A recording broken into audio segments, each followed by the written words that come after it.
Hey y'all, this is Jeremiah, pastor at Centennial ARP. Thanks for tuning in for today's video devotional out of Proverbs chapter 4, verses 20 through 27. This is God's word. My son, be attentive to my words. Incline your ear to my sayings. Let them not escape from your sight. Keep them within your heart, for they are life to those who find them and healing to all their flesh. Keep your heart with all vigilance, for from it flow the springs of life. Put away from you crooked speech, and put devious talk far from you. Let your eyes look directly forward, and your gaze be straight before you. Ponder the path of your feet, then all your ways will be sure. Do not swerve to the right or to the left. Turn your foot away from evil.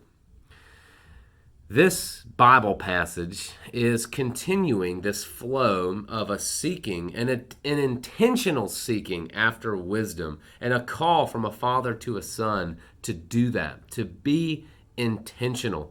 And I want to bring before you sort of a silly illustration, but one that might help us as we look to God's word.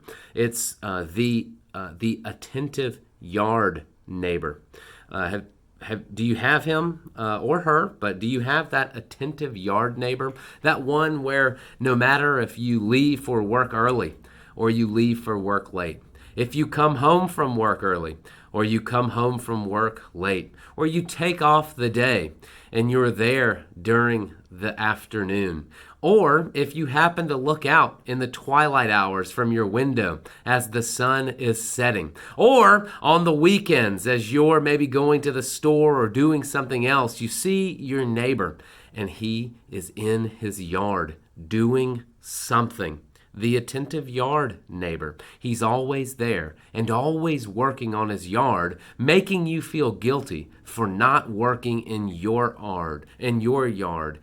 Perhaps weeding the garden one day, maybe mowing the yard the next, weed eating around the edges, trimming the hedges, pruning the trees, doing all of these different things where you think, how did he even get that stuff? And where is he storing it? And what could he do next? And then he's out picking up pine cones. And the next day he's raking and putting those trimmings over. Over and over you see your attentive yard neighbor making sure that the yard is immaculate, that the yard is clean, that the yard is pristine. And here's the question. It's a silly illustration.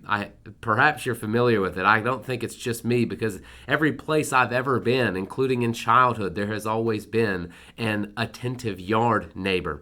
But wherever you've been, and if you can think of an example like that, are they taking care of their yard more than you're taking care of your soul?